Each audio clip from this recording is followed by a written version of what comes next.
Alright, we are on the last remake for now.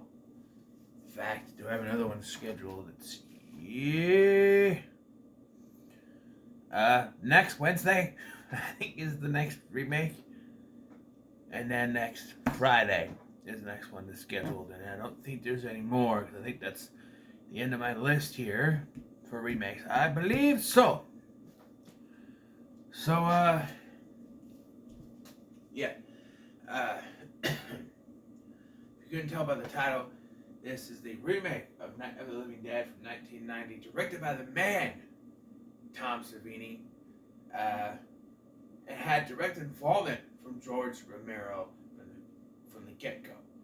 See, what happened was, back in the 60s, when they released Night of the Living Dead, they actually were originally going to call it Night of the Flesh Eaters, because there was already a movie with that name. They called it Night of the Living Dead, but forgot to trademark it, which is why, even till this day, the original Night of the Living Dead is public domain. Like the original Dracula, of course. People have been making buttloads of money off of that movie, re-releasing it, redistributing it, but none of those people were George Romero. So George Romero was put on board of making this remake. One, because, need to make that money back, and two, someone else was going to remake it. And so to stop them doing it, he did it. And actually, I think this is the best case scenario. You have someone a producer who directed the original, who knows how to take, good care of this. You have almost every single producer from the original coming back to help, except for one, the guy who played the Graveyard Ghoul in the original. And you have Tom Savini, who is a great director in this film. I don't know what other ones he did, but he's very good with this. The gore we're going to talk about, it's not really a complaint, because I understand what happened, because around this time, a lot of movies around this time, especially in the horror genre, horror movies around this time were getting slashed by a certain group. But, yeah, so we're going to go ahead. We're going to sit down. We're going to talk about Night of the Living Dead 1990 remake. So like I said, pretty much, yeah. This is, a lot of people, I watched a few reviews, and there are some people that say, oh, this is pretty much shot for shot. A few things changed, and they're right, but I think that a few things are done better here. Now, before I get into the movie and stuff, I do want to talk some backstage stuff, because apparently Tom Savini was kind of, held back in this.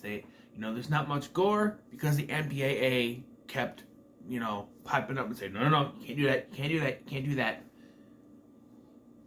And then you had other producers, other people, whether it was producers or whether it was Columbia Pictures themselves, who kept coming in.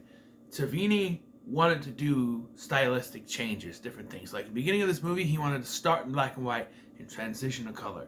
Couldn't do that. He wanted to do other things. He wanted to have different shots. Didn't have enough time to fill that. And even these people, whether producers or whether they were Columbia Pictures themselves, were lying to George Romero, saying, hey, he's just sticking around here. He's not doing anything. Tom Savini was stopped at every corner. He tried to have his own visual style. He wanted to have his own style to this film, and he was stopped at every corner. So the big complaint that, this is almost just like the original, other than it's in color, and the ending's different, and Barbara is a better character, everything else is pretty much the same, because they wouldn't let him do anything different.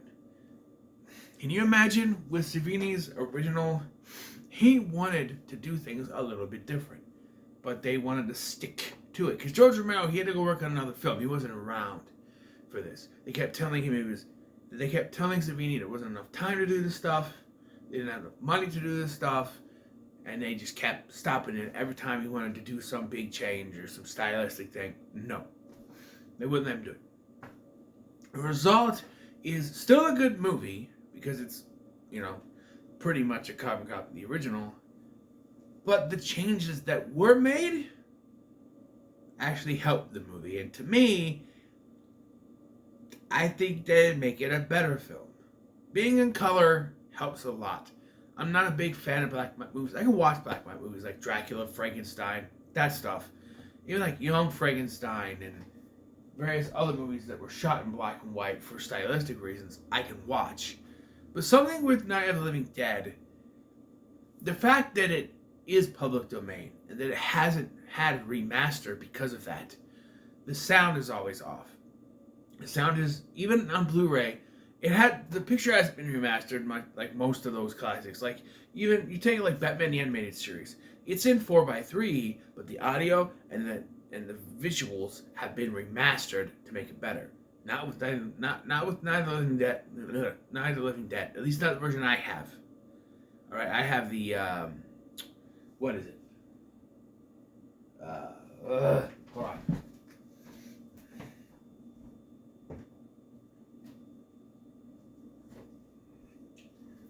I have the Mill Creek release that I got from Walmart for about $5. And they did nothing to enhance the audio or the visuals in the film at all. It's still mono, it's still 4:3, and it's still very grainy. And sometimes with older films you want a grain, but if it's in HD, like there's some good movies with the grain, like Predator looks really cool with grain. A lot of other older 80s movies that look good with the grain in HD. Not this. And so right away you start up this film. The score might not be better than the original, but the fact that it's in stereo, it makes it sound a little bit better. And like being in color, like I said, helps it greatly. I also feel like maybe there's some better actors in this. A lot of the original cast were just producers or weren't really actors outside of maybe Judith Day and the guy who played Ben. Most other people were just like producers and stuff that just came on to film because of the budget. And here you got real actors. You got Tony Todd, Patricia Tallman, Bill Moseley plays Johnny in this. You got Tim Tolles, William Butler. Great cast. And they make the film, it's acted better than the original in my opinion. I'm just saying. There's also the changes. Like I said, like this first scene, they're going, Johnny and Barbara, they go to the graveyard. This time it's to visit their mother. I don't really know. The only thing I think was supposed to change, was the reason for that change, was that originally she was supposed to see a zombie that resembled her mother, but that was also cut.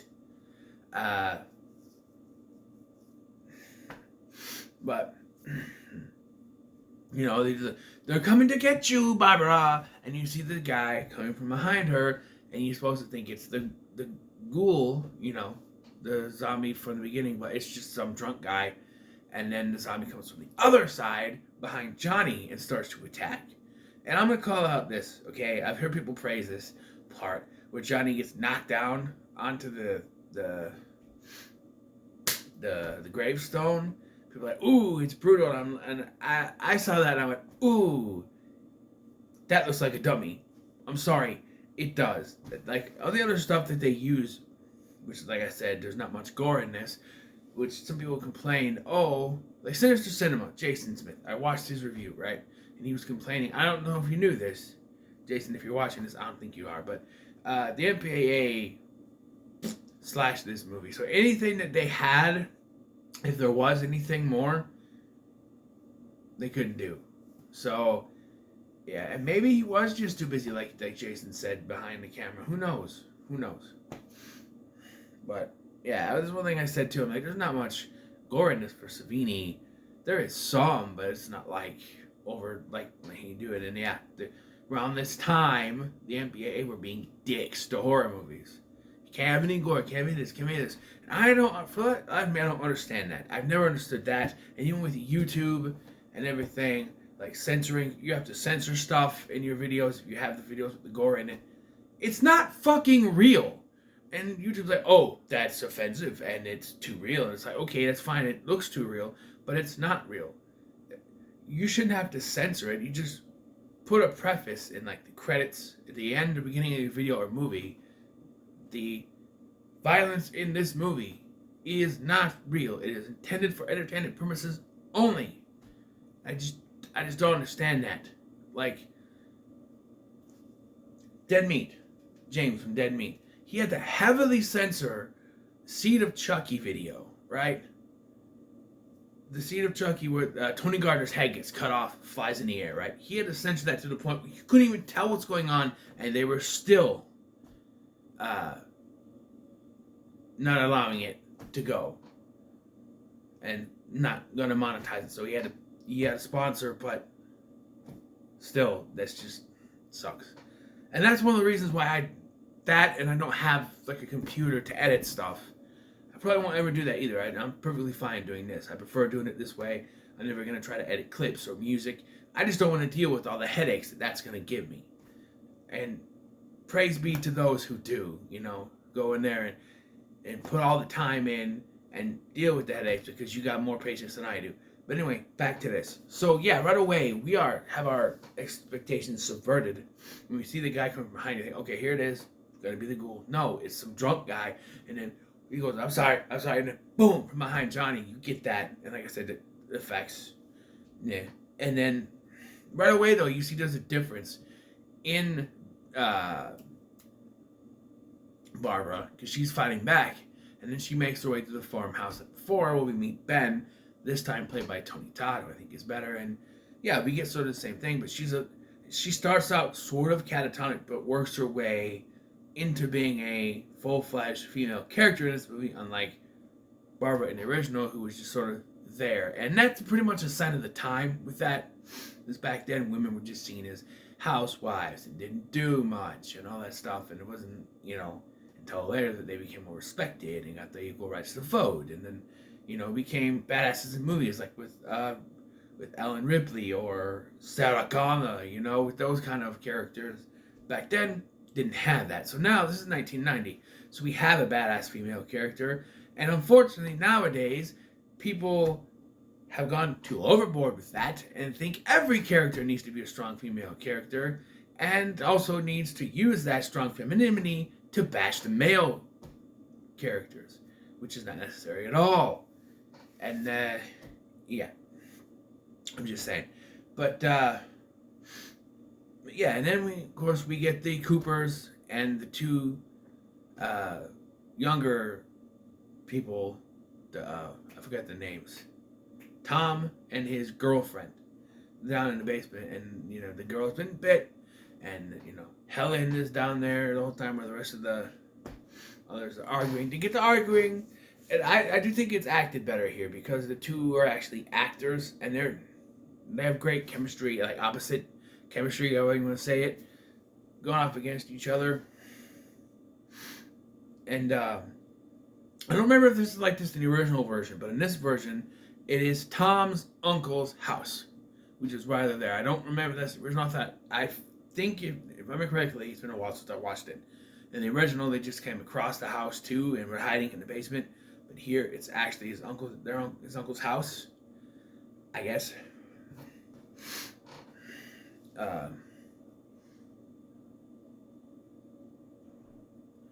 Yeah, and there is still the dead zombie up there, but it's not like decomposed this time. He shot himself in the head because he was turning. He cut his hand off trying to stop it.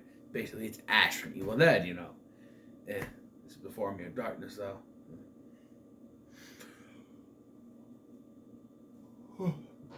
Excuse me. The TV is upstairs this time, and it's not really downstairs or there's no radio thing. It's hard to pinpoint when this takes place because it's an old style TV, but it could just be that the guy didn't have a newer TV, and this is 1990, so they didn't have like the black box ones yet. I don't think. I think they still had older style ones in the 80s. So I don't know.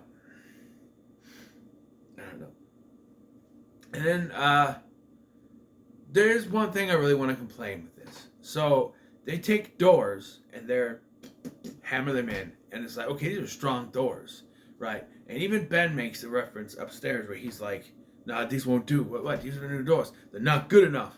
What do you mean? He punches right through it. Not good enough. And then, like, later, because we gotta have a scene of the zombies overrunning the house, they're just able to push the doors out after they've been hammered through and break into the house. And it's like, okay, I get it. We need to have this scene, but, like, you just had a whole thing earlier about how the newer doors weren't sturdy enough, and these ones were, and then they don't break through them, but they just knock them down, and it's like, no anything that's necessary, but, you know. It's almost like before, they need the key to, they can't find the key to the gas thing, so they keys, you know, and they go over to try to gas. It explodes, killing the two younger people, and Ben makes his way back to the house.